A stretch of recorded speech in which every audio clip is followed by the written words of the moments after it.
Bonsoir à tous.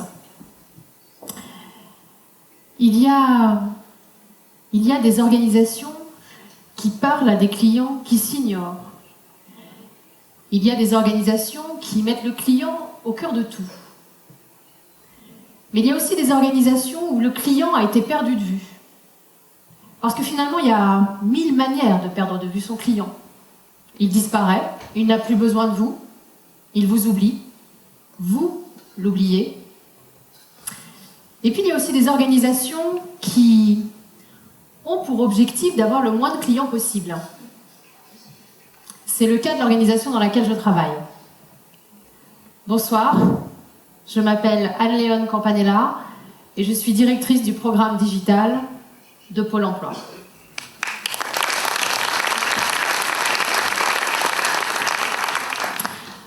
Pôle emploi est peut-être l'une des rares entreprises en France qui, mieux elle accompagne ses clients, plus elle espère les voir partir.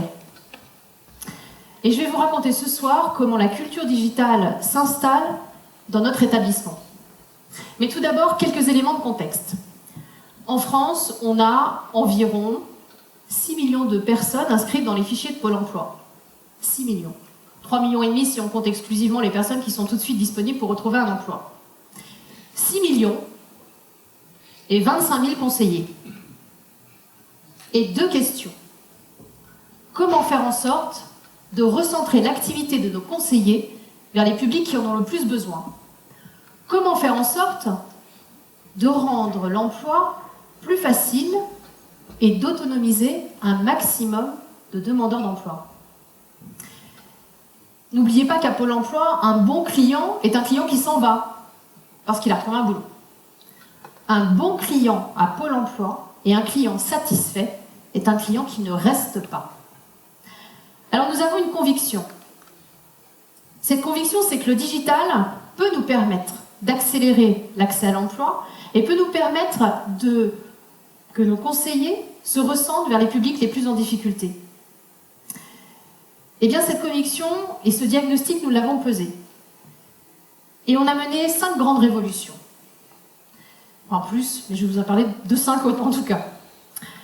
La première, c'est d'abord une révolution de mentalité, de vocabulaire. Longtemps, à Pôle emploi, et même avant, on a parlé de demandeurs d'emploi, bien sûr, mais de chômeurs, d'assujettis, d'usagers. La première révolution, ça a été de considérer que ces gens-là étaient nos clients et de les mettre au centre de nos préoccupations, de tous nos projets. Et je peux vous assurer que c'est curieux, finalement, parce que quand vous considérez une personne comme un client, et vous commencez à l'écouter. Et on a commencé à écouter nos clients. On n'a pas été déçus. Imaginez, derrière une vitre sans teint, un panel de clients, demandeurs d'emploi, entreprises, ils sont tous d'accord, ensemble par rapport à Pôle emploi. On en a pris plein les moustaches. Aujourd'hui, à Pôle emploi, on écoute nos clients. Tous nos clients. Tout le temps. On les écoute à travers des focus group de demandeurs d'emploi, d'entreprises. On les écoute parce que on leur pose des questions dans des baromètres de satisfaction. On les écoute via des tests utilisateurs. Et on les écoute même en les intégrant dans le lab de Pôle emploi. Oui, Pôle emploi a aussi un lab, comme beaucoup d'entreprises, où on incube des projets. Mais on a été plus loin. C'est qu'on a non seulement écouté nos clients, mais on les a sollicités. On leur a proposé de déposer des idées de services qu'ils ne trouvaient pas. On leur a même mis à disposition des jeux de données pour développer des services. Oui, Pôle emploi s'ouvre avec de la data et met à disposition des développeurs des jeux de données. Cette première révolution, elle est importante, mais c'est pas simple d'écouter ses clients. Et pour les écouter, pour mieux les écouter, il a fallu qu'on change nos méthodes de travail. C'est la deuxième révolution. Cette deuxième révolution, c'est d'essayer de trouver d'autres moyens. Des moyens d'aller plus vite, de faire plus d'expérimentation, d'être plus pragmatique. Pas simple. Pas simple parce que le cycle de fabrication à Pôle emploi, comme dans beaucoup de services publics, il est entre, vous savez, 2, 3 ans. Entre le moment où on a une idée et le moment où elle est mise en œuvre, il va se passer entre 2 et 3 ans. Alors on s'est inspiré de la culture digitale et on a essayé de ramener ce 3 ans à 3 mois. Comment? Eh bien, en faisant en sorte que les circuits de validation soient raccourcis, en réduisant la taille de nos équipes, en allant chercher des intrapreneurs. On a même travaillé hors des process classiques de Pôle emploi. On s'est même donné le droit à l'erreur. Difficile quand on parle de chômage. Hein. Bref, on s'est auto-émancipé de notre propre culture. Et ça nous a aidé à être plus agiles. Et ça nous a aidé à simplifier la vie de notre client. 3e révolution.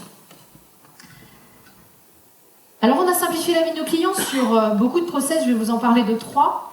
3 moments clés importants de la vie d'un demandeur d'emploi avec Pôle emploi. L'inscription, le pointage ou l'actualisation, l'entretien. Avant, à Pôle emploi, enfin avant, quand vous perdiez votre emploi, il fallait venir physiquement dans une agence pour vous inscrire. Ensuite, on a développé le téléphone, puis Internet. Mais il fallait venir physiquement. Votre demande d'allocation, votre dossier, était envoyé par courrier chez vous. Vous deviez le compléter. Et puis, vous deviez revenir en agence pour voir votre conseiller dans un entretien physique, où là, votre conseiller faisait votre inscription, la validait, regardait votre dossier, traitait votre dossier, et puis après cette longue partie administrative, si vous restez encore un petit peu de temps, vous pouviez, avec votre conseiller, parler retour à l'emploi. Pour le pointage, c'est pareil. Il fut un temps où, il y a très très très longtemps, vous deviez venir en agence physiquement pour faire tamponner un papier. Tout ça, c'est terminé. Aujourd'hui, l'inscription, comme la demande d'allocation, comme l'actualisation, le pointage, tout ça, ça se fait en ligne. Aujourd'hui, si vous perdez votre emploi, votre demande d'allocation est traitée en amont de votre premier entretien. Du coup, quand vous arrivez, votre dossier est déjà traité et vous savez déjà combien vous allez toucher. Ce qui est important aussi, c'est qu'on a développé et qu'on a mis en place l'accueil exclusivement sur rendez-vous l'après-midi. Et pour le pointage, il n'y a plus de tampon. C'est par Internet que l'on actualise sa situation. Mais on va même plus loin. C'est qu'on va même jusqu'à vous envoyer un SMS sur votre téléphone si vous avez oublié de pointer. Et puis pensons aussi à ceux qui ne veulent pas venir à Pôle emploi. Pour eux, on a mis en place la visioconférence. Aujourd'hui, il y a plus de 60 000 demandeurs d'emploi qui ne se déplacent plus et qui ont un contact régulier avec leurs conseillers via la webcam. Alors tout ça, c'est chouette. On a encore du travail, je vous rassure. Mais c'est quand même intéressant de voir cette évolution. Et cette évolution, elle nous a aidés, certes, à recentrer notre activité vers le conseil en évolution professionnelle. Mais n'oublions pas, un client satisfait est un client qui retrouve des offres d'emploi. C'est la 4e révolution, l'accès aux offres. Longtemps, on a cru à Pôle emploi qu'on avait une majorité des offres d'emploi du marché. Et avec l'essor d'Internet, le marché a explosé. Du coup, notre client s'est retrouvé avec plein de sites à visiter pour trouver la bonne offre d'emploi. Alors là, plutôt que de croire que Pôle emploi, comme sur l'indemnisation, on avait le monopole sur l'annonce, les offres d'emploi, eh bien, nous avons été voir les job boards. Et on leur a proposé de référencer leurs offres d'emploi sur notre site pôle emploi.fr. Résultat, il y a 4 ans, il y avait 120 000 offres sur le site de pôle emploi.fr. Aujourd'hui, on propose plus de 600 000 offres et 76 job boards. Les offres sont gratuites, non discriminatoires, et pour faciliter la vie de nos clients, elles sont dédoublonnées, avec une mise à jour, avec un traitement quotidien. Ça, personne ne le sait, mais c'est un positionnement unique en Europe. Et là, vous voyez qu'avec l'accueil des job boards, avec un esprit de dire, peu importe si l'offre d'emploi est estampillée Pôle emploi ou si c'est l'offre d'un partenaire, à ce moment-là, on est vraiment dans notre rôle de service public. Et on propose à l'internaute un point d'entrée unique vers la majorité des offres d'emploi du marché. Et on lui propose même de trouver des offres d'emploi d'ailleurs qu'il n'aurait pas trouvées naturellement, on va dire, par les moteurs de recherche. Mais il faut que je vous parle d'une 5e révolution. Et c'est peut-être la plus importante. Là, il s'agit d'une révolution, un changement de mentalité. C'est la révolution qu'on a opérée sur les services. Je vous le disais tout à l'heure, Pôle emploi est le service public d'emploi français. Jusque-là, tout le monde est d'accord. On a le monopole. mais nous n'avons pas le monopole en matière d'accompagnement à l'emploi. Et le numérique a tout changé. Il a changé la manière dont les recruteurs vont recruter, et il a changé les manières dont les personnes recherchent un emploi avec le net. Aujourd'hui, si vous perdez votre boulot, le premier réflexe, le premier moteur, c'est pas Pôle emploi. C'est juste avant. C'est Google. Et Google, il a cet avantage que, finalement, on trouve tout sur Google. Tout et n'importe quoi. Et comme on écoute nos clients, révolution numéro 1, comme on écoute nos clients, on les a écoutés. Tous nos clients, quel que soit leur âge, leur niveau professionnel, leur expérience, tous nous ont exprimé la même difficulté. Cette difficulté, c'est que les services de l'emploi sont éclatés sur Internet. Alors du coup, qu'a-t-on fait à Pôle emploi? On a été faire un benchmark. On a été benchmarké en France, à l'international, dans le domaine de l'emploi, hors emploi. Vous savez ce qu'on a trouvé? Rien. On n'a rien trouvé. Si, on a pris conscience d'une chose, c'est qu'on était tous, y compris Pôle emploi, à côté de la plaque. Et que personne n'avait la solution. Désormais, les clients voulaient un point d'entrée unique vers les services de l'emploi. Alors à Pôle emploi, on a créé l'Emploi Store. L'Emploi Store, c'est un site internet, un portail, un point d'entrée unique vers les services de l'emploi avec un grand E, ceux de Pôle emploi et ceux des partenaires. Aujourd'hui, il y a plus de 125 partenaires à nos côtés et que l'on référence sur le site. Ce sont des startups, des grands groupes, des job boards, des institutionnels. Ça, c'est une révolution. La mixité entre l'offre de services que propose Pôle emploi et celle des partenaires. C'est une révolution. Le bénéfice pour l'internaute, c'est que finalement, il a accès à 200 services d'emploi sur la plateforme. On lui a proposé une place de marché avec des MOOC, des cours en ligne, des simulateurs, des serious games, des applications mobiles, des services pour trouver la bonne formation, la bonne boîte, ordonnancés autour de 4 centres d'intérêt, c'est les 4 bulles que vous devez voir derrière moi. On lui propose une bibliothèque bien rangée de services d'emploi. Et puis comme on va plus loin, la plateforme, elle évolue. Elle évolue tout le temps. Toutes les semaines, il y a des nouveaux services qui apparaissent. On l'a même fait évoluer parce qu'on a écouté nos clients et on a créé un espace pour la création d'entreprises à l'intérieur de l'Emploi Store. Vous pouvez trouver des services, si vous créez une entreprise, qui vont vous aider. Mi-juin, on va développer un espace dédié à l'international. Et comme on va plus loin, on a même donné la possibilité aux internautes de pouvoir déposer leurs commentaires sur les services qu'ils utilisent. Un peu à la façon de notre TripAdvisor. Toute proportion gardée. Mais on va plus loin.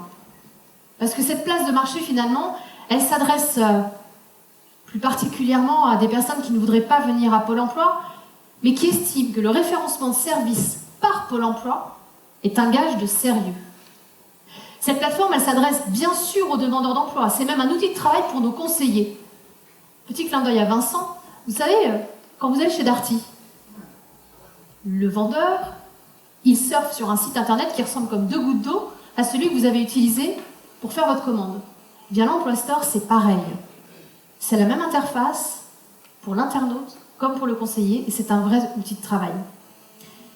Mais l'Emploi Store, il ne s'adresse pas qu'à des chômeurs. L'Emploi Store, il s'adresse aussi à des gens, bien sûr, qui veulent trouver un job, à des gens qui ont un job et qui voudraient en changer, à des gens qui veulent juste se renseigner, à des recruteurs. Bref, il s'adresse à tout le monde, à tous ceux qui s'intéressent à l'emploi. Et là, on commence à changer de point de vue. Parce que le meilleur remède à l'emploi, c'est le pilotage de sa carrière, de sa formation, de son employabilité. Ça, c'est une révolution. Ça, c'est un changement de point de vue. Pôle emploi, aujourd'hui, intervient comme une sorte de pompier. On intervient en aval du chômage, en soin du chômage. Demain, Pôle emploi interviendra également en amont, comme quelqu'un qui fait de la prévention. C'est une révolution, c'est un changement de point de vue. Et c'est cette 5e révolution dont je voulais vous parler.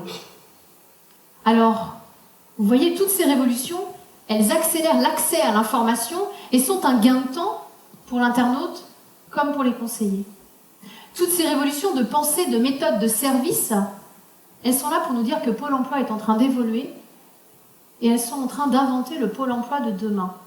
Parce que c'est plus facile de retrouver un emploi quand on n'est pas au chômage. Parce que c'est plus facile de travailler sa reconversion professionnelle quand on n'a pas la pression du chômage. Alors, entendons-nous. Je ne vais pas vous dire que Pôle emploi est le site numéro 1 en France. Je ne vais pas non plus vous faire le coup de « ça va mieux ». La formule est déposée. Faire de la com à Pôle emploi, c'est comme vous expliquer que l'équipe de France de foot va gagner l'Euro. C'est impossible. J'ai dit expliquer, j'ai pas dit gagner. Et pourtant, l'équipe de France de football et Pôle emploi, on a un point commun. L'équipe de France de football, c'est 60 millions de sélectionneurs. Bien, Pôle emploi, c'est la même chose. Alors, je voudrais terminer par un chiffre. Non, j'entends, non, pas les 20 000 demandeurs d'emploi de moins de la semaine dernière. Non, un autre chiffre. Un chiffre qui n'est jamais communiqué. En 2015, 3,7 millions de personnes ont retrouvé un emploi en France. Ça, c'est un changement de point de vue. C'est une autre manière de voir les choses et de s'intéresser à l'emploi plutôt qu'au chômage. Je vous remercie.